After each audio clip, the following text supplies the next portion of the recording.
तो दोस्तों आपका फिल्मी चिट्ठी चैनल पर स्वागत है और आज मैं एक्सप्लेन करने वाला हूं 2025 में आई मूवी होम बाउंड को। मैं मूवी को एक्सप्लेन करूंगा, लेकिन उससे पहले अगर आप मेरे चैनल पर नए हैं तो चैनल को सब्सक्राइब कर लीजिए। इससे आप हमारे चैनल से जुड़ जाएंगे और आने वाली वीडियोस को देख पाएंगे। और जिन्होंने सब्सक्राइब करा हुआ है उनका बहुत बहुत शुक्रिया। आप लोग ऐसे ही चैनल से जुड़े रहिए, मैं आपके लिए वीडियोज लाता रहूंगा। अब चलिए आपको सुनाता हूँ इस फिल्म की कहानी। तो मूवी की शुरुआत में हम देखते हैं शोएब और चंदन नाम के दो दोस्तों को। दोनों जा रहे होते हैं कांस्टेबल की पोस्ट का एग्जाम देने। चंदन का कुछ खास मन नहीं था एग्जाम देने का। शोएब ने उसका फॉर्म भरवाया था। जब रेलवे स्टेशन पहुंचते हैं तो वहां उन्हें हजारों विद्यार्थियों की भीड़ देखने मिलती है, जो कि सब वही एग्जाम देने जा रहे थे। चंदन का अभी भी मन नहीं कर रहा था एग्जाम देने का। इतनी मारा मारी देख के शोएब उसे मोटिवेट करता है, ये कहकर कि बदन पे जब वर्दी दिखती है ना तो सीने में लिखा नाम नहीं पड़ता कोई। एक बार सिपाही बन गए ना, साला किसी के बाप की हिम्मत नहीं होगी किसी को गरियाने की। शोएब टिकट लाने चला जाता है तो चंदन की वहां मुलाकात होती है सुधा भारती से। वो भी वही एग्जाम देने जा रही थी। सुधा जब उसका नाम पूछती है तो चंदन थोड़ा हिचकिचाता है अपना नाम बताने से। चंदन अपना पूरा नाम लिखता है चंदन कुमार। सुधा पूरे आत्मविश्वास के साथ अपना नाम बताती है। ट्रेन में भीड़ देख के शोएब कहता है पहली परीक्षा तो एग्जाम सेंटर पहुंचने की है। चंदन कहता परीक्षा देने जा रहे हैं जंग लड़ने। एक साल बीत जाता है एग्जाम दिए हुए तो चंदन इंतजार कर रहा था रिजल्ट आने का। चंदन के घर में है उसकी बहन वैशाली और माँ बाप मजदूरी का काम करते हैं और वैशाली सरकारी स्कूल में केयर टेकर का काम करती है। माँ की फटी एड़ियां देखकर चंदन को अच्छा नहीं लगता था। माँ को तो आदत पड़ गई थी तो इन सब चीजों से फर्क नहीं पड़ता था उन्हें। शोएब के जानने में खरून नाम के पुलिस ऑफिसर थे तो वो उनसे पूछने जाता है रिजल्ट के बारे में। और उन कहते लगभग 25 लाख लोगों ने फॉर्म भरा था, सीट सिर्फ 3500 है। मतलब हर वैकेंसी पर 714 लोग लड़ रहे हैं। अपने अब्बू की मान जाइए और चले जाइए दुबई। शोएब कहता है इस सब के चलते कभी आपका मन किया कि आप भी दुबई चले जाएं? अरुण कहता किया था मन, फिर सोचा बाहर जाकर खुद को बदलने से अच्छा है कि यहीं रहकर अंदर से कुछ बदल पाएं। शोएब कहता है हमारी मिट्टी, हवा, रास्ते, दोस्त, यार, अपनी जबान, ये सभी तो घर है हमारा। इन सबको छोड़कर कैसे चले जाएं? शोएब के अब्बू के घुटने में कोई दिक्कत चल रही थी जिसकी वजह से उनका चलना मुश्किल हो गया है। शोएब ने पुलिस की टोपी खरीद के घर पे टांग रखी थी ताकि उसको उसका मकसद याद रहे। अब अब्बू तो काम कर नहीं सकते थे तो शोएब ही एक वाटर प्यूरिफायर कंपनी में प्यून की नौकरी करना शुरू कर देता है। जब तक रिजल्ट नहीं आ जाता तब तक के लिए वहाँ पे काम करने वाला एक एम्प्लॉय विकास त्रिपाठी शोएब को ऑल द बेस्ट बोलता है उसका नए काम के लिए। एक दूसरा एम्प्लॉय शोएब का नाम जानने के बाद कहता तुम मेरी बोतल में पानी मत भरा करो, हम खुद कर लेंगे। खुद का काम तो स्वयं करना चाहिए ना, सही है कि नहीं? और हाँ, कल आधार कार्ड जमा करवा देना, अपने अम्मी अब्बू का रिकॉर्ड्स के लिए चाहिए। आधार कार्ड तो है ना? घर में अब्बू कहते वहाँ सभी के घर वालों के आधार कार्ड जमा किए हैं क्या ऑफिस में? हमारे ही कार्ड क्यों मंगवाए जा रहे हैं? समझते हो ना, दुबई जाने को कहा था तो जाना नहीं है, ऐसे ही रोज रोज जलील होना है। चंदन की सुधा से फोन पर बातें होने लगी थीं। शोएब का मूड ऑफ था तो चंदन के पास जाता है तो उससे बात करके थोड़ा अच्छा फील होता है उसे। ये दोनों क्रिकेट खेलने जाते हैं जिसमें 5000 का इनाम था। इनकी टीम अच्छा खेल रही थी पर सामने वाले टीम का एक लड़का चीटिंग करने लगता है। बहस शुरू हो जाती है तो लड़का शोएब से कहता कि अपने लोगों के साथ जाके खेलो, यहाँ आने की जरूरत नहीं है। ये बात शोएब और चंदन को अच्छी नहीं लगती और फिर हाथापाई शुरू हो जाती है दोनों गुटों में। चंदन जाता है एक दफ्तर पता करना कि एग्जाम के रिजल्ट का क्या हुआ। एक अधिकारी बताता है कि उस भर्ती पर तो स्टे लग गया है, अब देखो कब तक जांच चलती है। ये सुन चंदन घबरा जाता है तो अधिकारी उसे बैठने बोलता है। अधिकारी पूछता नाम क्या है तुम्हारा बेटा? चंदन कुमार नाम है। पूरा नाम क्या लिखते हो? चंदन कुमार ही है सर। आरक्षण कैटेगरी से हो? तुम्हें क्या चिंता, दे ही देगी सरकार नौकरी तुमको। हम जनरल से हैं सर। जनरल में कौन सी कैटेगरी से हो? कास्ट है सर। गोत्र? भरद्वाज हैं सर। अच्छा है, ये आरक्षण वाले सब सीट बटोर लेते हैं, मेवा मिल रहा है मुफ्त और हम लोग को मिलती है बस खुरचिन। सही कहा कि नहीं? बिल्कुल सर। चंदन शोएब को सारी बात बताता है। शोएब कहता कोई खैरात या मेवा नहीं बट रहा है, हमारे हक का है। अफसर तो गधा था ही, तुम भी कम नहीं हो, काहे जनरल में भरते हो? चौड़ में जाके टिक लगाओ 80 वाले डिब्बे पे। चंदन कहता है हम डरते हैं कि कल को पुलिस में भर्ती होने के बाद भी ये लोग थाने में झाड़ू ना लगवाएं हमसे। पूरे 7 विकेट चटका के मैच जिताए हम और कंधे पे बैठ के पूरा गाँव कौन घूमा? वो शुकलवा। हक हमारा था पर ट्रॉफी लेने की बारी आई तो फिर से हमारी जात दिख गई। हम चाहे कितने भी विकेट उखाड़ लें, एक सरकारी फॉर्म की कैटेगरी वाले डिब्बे भर के औकात है हमारी और बस वहीं तक सीमित है, वही पहचान है। चंदन अब सुधा से मिलता है, कहता अपना नाम बताते हैं तो लोग दूर हो जाते हैं, झूठा नाम बताते हैं तो अपने आप से दूर हो जाते हैं। काश सच में हमारे नाम में शुक्ला या गुप्ता होता।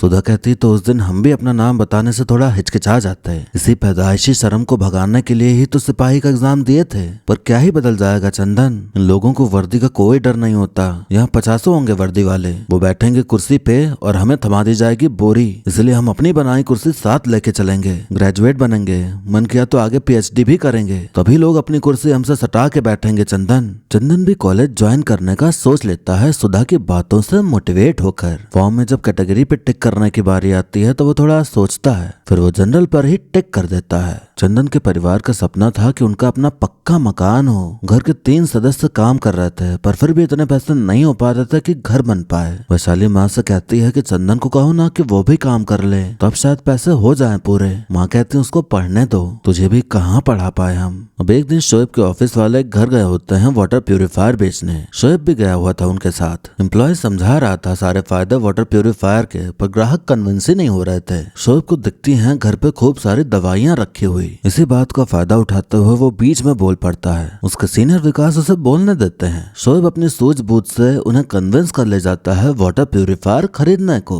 बाद में विकास कहता तुम्हारा बीच में बोलना बिल्कुल नहीं बनता था, पर जो तुमने किया वो बिल्कुल सही था। उस घर में दवाइयाँ सिर्फ तुमने नहीं देखी थी, तुम्हारे अंदर गजब की सेल इंस्टिंक्ट है। तुम हमारी सेल्स टीम क्यों नहीं ज्वाइन कर लेते? शोएब कहता हम तो सिर्फ इंटर किए हैं सर, और हमारी अंग्रेजी भी कमजोर है। वैसे भी हम अभी भर्ती रिजल्ट का वेट कर रहे हैं सर, तो बस रिजल्ट आने तक ही ये नौकरी का सोचा है। नई किताबें बहुत महंगी थी तो सुधा अपनी फर्स्ट ईयर की किताबें दे देती है चंदन को। सुधा चंदन को अपने घर ले जाती है, साथ में पढ़ाई करने का सोचकर। पढ़ाई कर ही रहे थे कि दोनों की नजरें मिल जाती हैं। चंदन को डाउट था कि वो सुधा के लिए सिर्फ दोस्त है या उससे बढ़कर कुछ है। सुधा चुपके से उसके गाल पे पप्पी ले लेती है। चंदन को इशारा मिल जाता है कि दोस्त से बढ़कर है वो। चंदन को शोएब की माँ की हाथ की बिरयानी बहुत पसंद थी। दोनों के परिवार मिलजुल के रहते हैं अच्छे से। इन्हें पता चलता है कि रिजल्ट आ गया है तो दोनों दौड़ते हुए जाते हैं साइबर कैफे। चंदन तो पास हो जाता है लेकिन शोएब फेल था। चंदन के घर में खुशी की लहर थी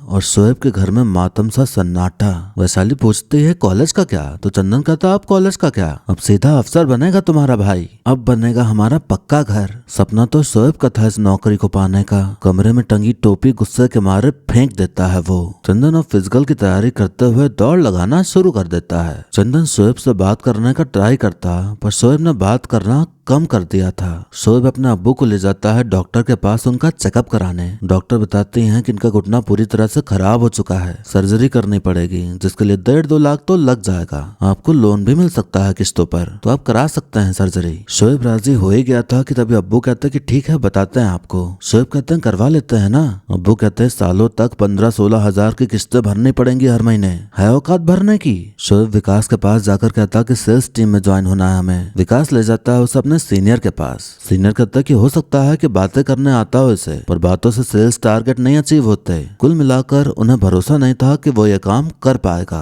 चंदन बहाने से शोएब को बुलाता है मिलने। चंदन कहता दोनों में से एक का तो हो गया ना यार, हम संभाल लेंगे सब। शोएब कहता बस तुम्हारी खैरात की ही कमी रह गई थी हमारी जिंदगी में। चंदन हमारी क्या गलती, हमारा पेपर अच्छा गया तुम्हारा नहीं, हम पे काहे चिढ़ रहे हो बे? शोएब तुमको क्या लगता है बे, तुम हमसे ज्यादा काबिल हो, हमारे कहने पे तो तुम एग्जाम दिए हो। चंदन मतलब हम काबिल नहीं है? नहीं हो, काबिल होने की तो पूरी सहूलियत मिली है तुम्हें। घर वाले ईंट पत्थर ढोते हैं, एड़ियों से खून बहाते हैं, काहे कि बाबू तो कुल दीपक हैं, बाबू का सपना पूरा होना चाहिए। लेकिन बजाय इसके कि बाबू 2-4 पैसा कमाए घर के लिए, बाबू तो लौंडिया के चक्कर में कॉलेज जाएंगे। चंदन को गुस्सा आ जाता है, उसे धक्का देते हुए कहता कि तू क्या है बे, चपरासी होकर अफसर बनने के सपने देख रहा है? अबे तेरी औकात नहीं है उधर बर्तन धोने की। शोएब साले तू औकात बताएगा हमें, अपना पूरा नाम लेने से तो फटती है तेरी। चंदन फटती तो तेरी भी है, खुददारी का नाटक करके दुबई नहीं गया होता तो आज बाप इलाज के लिए तरस नहीं रहा होता। शोएब को उससे भी ज्यादा गुस्सा आ जाता है तो वो मुक्का मार देता है चंदन के मुंह पर। यहाँ से उनकी दोस्ती के बीच दरार आ जाती है। चंदन के फिजिकल में भी नंबर सही आते हैं, अब बस इंतजार था ज्वाइनिंग लेटर आने का। शोएब के अब्बू बहुत तकलीफ में जी रहे थे चल फिर ना पाने की वजह से। वो शोएब से कहते कि मत जाओ दुबई, अपने मन का करो बेटा, तुम्हें दुखी देखते हैं तो बहुत दर्द होता है। शोएब एकदम सुबह पहुंच जाता है ऑफिस और वहां से 4-5 वाटर प्यूरिफायर चुरा के निकल जाता है। विकास, उसके सीनियर और वो दूसरा एम्प्लॉय सब बैठ के सोचते हैं कि चला गया चोरी करके वो। दूसरा वाला एम्प्लॉय कहता कहता हमने तो पहले ही कहा था कि इन लोगों पे भरोसा ही नहीं करना चाहिए। तभी वहाँ शोएब आ जाता है। शोएब कहता 4 प्यूरीफायर हमने बेचे और 4 का बुकिंग भी करा लाए हैं सर। अगर हम पूछते तो आप लोग मना ही करते, इसलिए बिना पूछे यूनिट ले गए। सीनियर कहते हैं एक दिन में 8 ऑर्डर क्लोज करके आए हो तुम, ये तो अब तक की सबसे हाईएस्ट सिंगल डे सेल है। देखो जो तुमने किया उसका तरीका गलत था, लेकिन एक सेल वाले में यही जज्बा चाहिए। अब ट्रेनिंग के साथ ऑफिस का काम भी चालू रखना। वैशाली माँ को स्कूल में खाना बनाने के काम में लगवा देती है। बच्चों और टीचर को खाना पसंद भी आता है। चंदन ने कॉलेज जाना छोड़ दिया था और सुधा को बहाने दे रहा था कि तबीयत खराब है। सुधा उसे अपनी बहन की शादी में आने का न्योता देती है। जब शादी में जाता है तब बताता है कि ज्वाइनिंग लेटर आने वाला है। सुधा कहती कि तुम कॉलेज सिर्फ हमारी वजह से ज्वाइन किए थे क्या? चंदन कहता ऐसी बात नहीं है, जब हमारी बात हुई थी तो सच में लगा था कि कॉलेज जाना जरूरी है, पर इस समय हमारे घर के लिए ज्यादा जरूरी है ये नौकरी। सुधा कहती तुम भी जानते हो चंदन कुछ नहीं बदलेगा, पास का फायदा मत देखो, पढ़ोगे लिखोगे तो सिपाही क्या कल को आईपीएस भी बन सकते हो। चंदन कहता तुम्हारे पापा भी नहीं पढ़े हैं ज्यादा, लेकिन लाइन मैन है ना। सुधा कहती लाइन मैन ही है पिछले 15 साल से, और रिटायर भी वैसा ही करेंगे क्योंकि डिग्री नहीं है। चंदन कहता हमारे खानदान में हम पहले हैं जिसने कॉलेज का मुंह तक देखा है, और तुम्हारे बिना ये संभव नहीं हो पाता।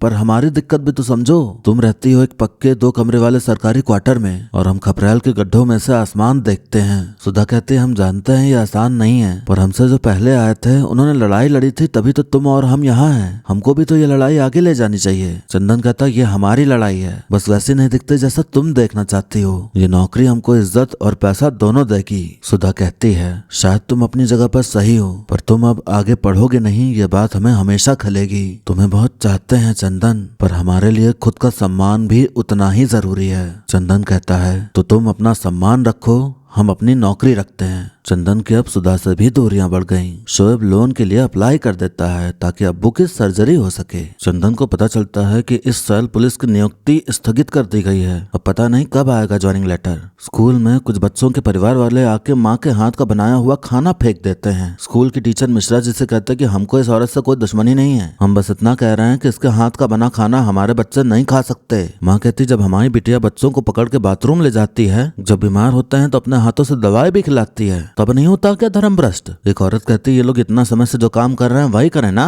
मिश्रा जी कहते ये नौकरी इनका संवैधानिक हक है, SC/ST एक्ट लग सकता है आप पर। एक आदमी कहता अपना ज्ञान अपने पास ही रखिए मिश्रा जी, ये महिला कल से दिखनी नहीं चाहिए, वरना कल से कोई बच्चा स्कूल नहीं आएगा। चंदन वैशाली से कहता कि आज कांस्टेबल होता तो कोई कुछ ना कहता। वैशाली कहती एक बार ज्वाइनिंग लेटर आ जाए तो सब ठीक हो जाएगा। चंदन कहता क्या ठीक हो जाएगा, जितना ईंटा गारा डाल के खुद को खड़ा करते हैं लोग दूसरी तरफ से धक्का मार के गिरा देते हैं। वैशाली कहती कौन सा ईंटा गारा उठा रहे हो तुम, वो तो अम्मा और बाबा उठा रहे हैं, स्कूल में बच्चों का पिछवाड़ा हम धो रहे हैं। चंदन कहता हम समझते हैं कितना कुछ किया है तुमने हम सबके लिए। वैशाली कहती नहीं करना था हमको, हम थक गए हैं, हमारा भी मन था कॉलेज जाने का, पर हम सब में सिर्फ तुमको ही चुनने का अधिकार मिला है।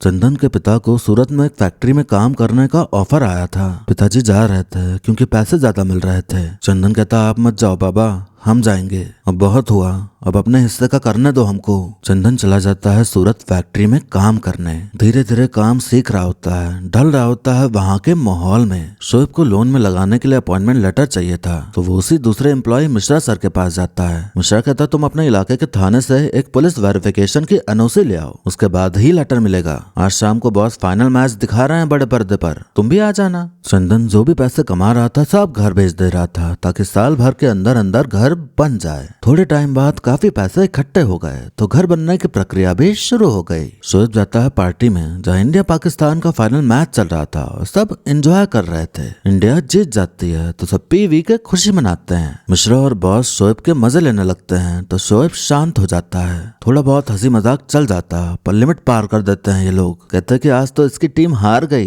देखो कैसे मुंह लटका हुआ है। मिश्रा ऐसे ही बातें बोले ही जा रहा था। शोएब को गुस्सा आ जाता है तो वो चिल्ला देता है, कहता हो गया हमारा सर, मैं छोड़ रहा हूँ ये नौकरी। विकास उसे समझाते हुए कहता सबने पी रखी है, मजाक कर रहे थे सिर्फ। शोएब कहता सिर्फ हमें क्यों मजाक बने सर। विकास के पास इसका कोई जवाब नहीं था। इस घड़ी में शोएब को याद आती है चंदन की, तो वो चला जाता है उससे मिलने सूरत। शोएब सारा दुख सुना के चंदन को गले से लगा लेता है। शोएब फूट फूट के रोता है। चंदन उसको भी अपनी ही फैक्ट्री में काम दिलवा देता है। चंदन का आधा घर बनके तैयार हो चुका है। वीडियो कॉल के जरिए चंदन सब देखता रहता है। चंदन का जन्मदिन आता है। इस मौके पर सुधा उससे मिलने चली आती है, वो भी इतनी दूर से। दोनों जाते हैं समुंदर किनारे बात करने। सुधा कहती कि पापा को इतनी बार हारते देखा है कि उसकी भरपाई तुमसे करवाना चाहते थे, अपने जिद में आपस का फर्क ही नहीं देख पाए। चंदन कहता है खुद की कदर करने को स्वार्थी मत बोलो, एक दूसरे को चाहने का मतलब ये तो नहीं होता होगा ना कि हम खुद ही को भूल जाएं। उस दिन तुमने जो बोला था वो घाव तो किया था, लेकिन अब सब कुछ समझ आ रहा है। बोरी से उठकर कुर्सी तक का सफर हमें खुद ही तय करना होगा।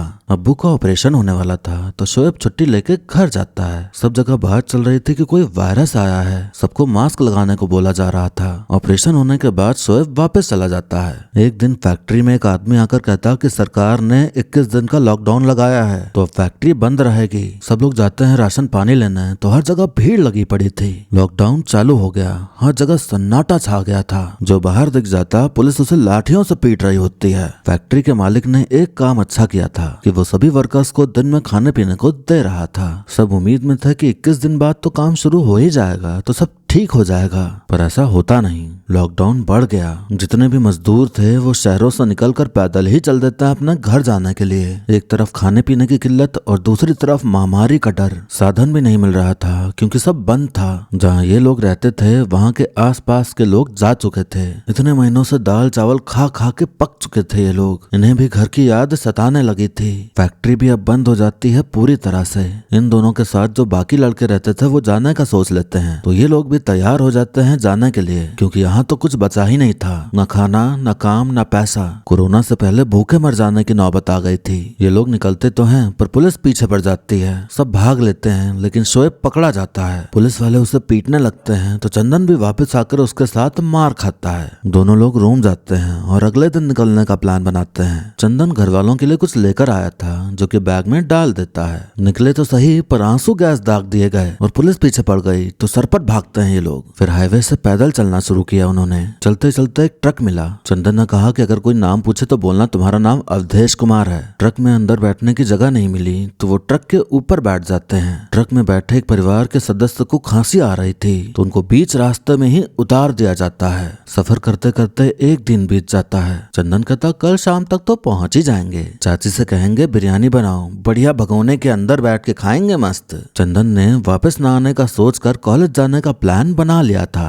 शोएब ने सोच रखा था कि एक बार लोन चुकता हो जाए फिर दुबई चले जाएंगे। रात में चंदन को ठंड सी लगने लगती है। सुबह शोएब ड्राइवर से कहता कि पीछे बैठ जाते हैं, ऊपर दिक्कत हो रही है। कुछ दूर चले ही थे कि चंदन को खांसी आने लगती है। कोरोना के डर के मारे लोग इन दोनों को भी सुनसान रास्ते पर उतार के चले जाते हैं। चंदन कपड़े उतारने लगता है क्योंकि अब उसे गर्मी लग रही थी। कमजोरी से भी फील होने लगी थी उसे। वह पैदल चलना शुरू करते हैं। तभी अचानक चंदन को खूब उल्टी होती है। शोएब उसे मोटिवेट करने में लगा हुआ था चलने के लिए। पानी खत्म हो गया था तो बीच में गांव पड़ता है तो वहां लगे एक नल से पानी भरने की कोशिश करते हैं पर नल चलता नहीं। तभी छत पर खड़े कुछ लोग उन पर पत्थर फेंकने लगते हैं कि ये लोग कोरोना फैलाने आए हैं हमारे गांव में। चंदन की हालत बिगड़ती जा रही थी। तभी एक अम्मा आती हैं लोटे में पानी लेके और उन्हें पानी पिलाती हैं। उनका चेहरा नहीं दिखाया जाता, बस पैर दिखाए जाते हैं। तो चंदन को अपनी माँ की याद आ जाती है क्योंकि उन अम्मा की भी एड़ियां फटी हुई थी। शोएब चंदन को अपना सहारा देके चलता जा रहा था।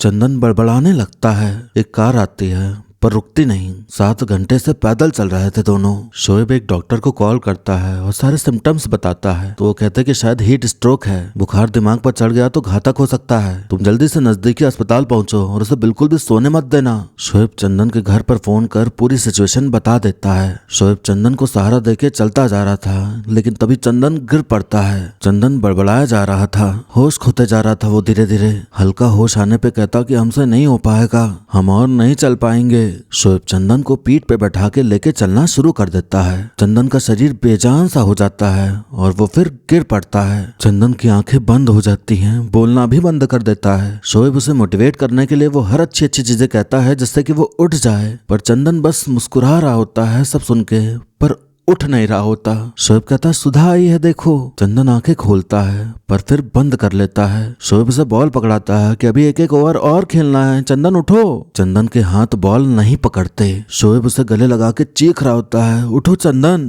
पर चंदन जा चुका था बहुत दूर। गांव में माँ द्वार पे बैठे रास्ता निहार रहे थे कि उनका बेटा आ रहा होगा। इतनी चिंता हो रही थी उन्हें उसकी कि खाने पीने का भी होश नहीं था उन्हें। और वहाँ पुलिस और एम्बुलेंस आ जाती है जो कि शोएब की मदद करते हैं घर तक पहुँचने में। शोएब आधार कार्ड निकालने के लिए बैग खोलता है तो उसमें दिखता है उसे एग्जाम का फॉर्म। उस फॉर्म में चंदन ने जनरल पर नहीं SC कैटेगरी पे टिक लगाया था, यानी कि उसने अपनी पहचान को अपनाने का सोच लिया था। उसने शोएब का भी फॉर्म भरा था। ये देख शोएब की आंखों में आंसू आ जाते हैं। सुधा को जब चंदन के गुजर जाने की खबर मिलती है तो वो एकदम टूट जाती है। माँ को इंतजार था अपने बेटे के आने का। बेटा आया तो सही पर सफेद कफन में बंद कर। माँ के लिए यकीन करना मुश्किल हो रहा था कि उनका बेटा नहीं रहा। शोएब माँ को नई चप्पल देता है जो कि चंदन लेकर आया था अपनी माँ के लिए, क्योंकि उनके पैर खराब हो गए थे पैदल चल चल कर। चप्पल हाथ में पकड़ते ही उन्हें खूब रोना आता है। चंदन का अंतिम संस्कार करा जाता है। काफी समय बीत जाता है और हम देखते हैं कि चंदन का घर बनके तैयार हो गया है। चंदन का सपना था कि उसका पक्का मकान हो, जो कि आज जाके उसका सपना पूरा हो गया। चंदन के घर एक पुलिस वाला आता है। सब आपस में बिजी थे तो शोएब लेटर लेता है। वो चंदन का ज्वाइनिंग लेटर था पुलिस कांस्टेबल वाली नौकरी का। शोएब खुश होता है लेटर देख के और बताने जा रहा होता है सबको, पर रुक जाता है। देखता है कि अभी सब खुश हैं। लेटर दिखाऊंगा तो चंदन की याद में फिर सब दुखी हो जाएंगे। हम देखते हैं कि शोएब दुबई नहीं गया, पढ़ाई कर रहा है। जहाँ अक्सर दोनों बैठ के बातें करते थे अब वहाँ शोएब अकेला बैठ चंदन को याद करता है। शोएब को एक कबूतर दिखता है उड़ता हुआ। फिर एक सफेद कबूतर वहीं पर आके बैठ जाता है जहाँ चंदन बैठा करता था। इसी कहानी के साथ ये मूवी यहीं पर खत्म हो जाती है। तो दोस्तों ये मूवी शुरू होती है हर किरदार के संघर्ष को दिखाते हुए। अंत आते आते आपको रोने पर मजबूर कर देती है ये फिल्म। ये फिल्म हमें कई सारे मैसेजेस देने का काम करती है और बहुत सी चीजें बताई हैं जो कि समाज में मौजूद हैं, जो कि गलत हैं। शोएब ने फेस किया इस्लामोफोबिया, यानी कि मुस्लिम के खिलाफ बिना वजह गलत सोचना, नफरत करना या भेदभाव करना। फिल्म में जो दिखाया है वो सही है। लोग मुस्लिम्स को देख के डाउट करते हैं और थोड़ा भेदभाव होता है, पर इस चीज की वजह भी है कि ऐसा क्यों होता है। लोग मिश्रा जैसे क्यों बर्ताव करने लगते हैं मुस्लिम नाम सुनकर। सबसे बड़ी वजह है अधिकतर आतंकवादियों का मुस्लिम होना। पहले लोग रीजन देते थे कि अच्छी शिक्षा नहीं मिलती इसलिए लोग बहला फुसला के आतंकी बना दिए जाते हैं, पर अब तो पता चलता है कि जो आतंकी हैं वो अच्छे खासे पढ़े लिखे होते हैं। नफरत तब नहीं फैलती है जब दुश्मनी मुल्क से लोग आते हैं। नफरत तब फैलती है जब अपने ही देश में लोग निकलते हैं बाहर और वो बिल्कुल नॉर्मल तरीके से रह रहे थे अब तक, लेकिन वो आतंकी थे। तब लोगों को शक होने लगता है हर किसी पे जिसका नाम मुस्लिम हो कि कहीं ये तो नहीं। ठीक वैसे ही जैसे आप कहीं जा रहे हो और आपका मोबाइल छीन ले जाए कोई बाइक से आकर। अब जब जब कोई बाइक आपके बगल से गुजरेगी आपको डर लगेगा कि कहीं फिर से कोई मोबाइल चोरी करने तो नहीं आ गया। अब ऐसा भी नहीं है कि हर बाइक वाला चोर है, पर आपके मन में तो ये बैठ ही जाएगा ना कि चोर कोई भी हो सकता है। सबसे बड़ा एग्जाम्पल ये है कि देश में दुष्कर्म बहुत होते हैं और करने वाले मर्द ही होते हैं, तो मर्द पर हमेशा दाग रहता है कि वो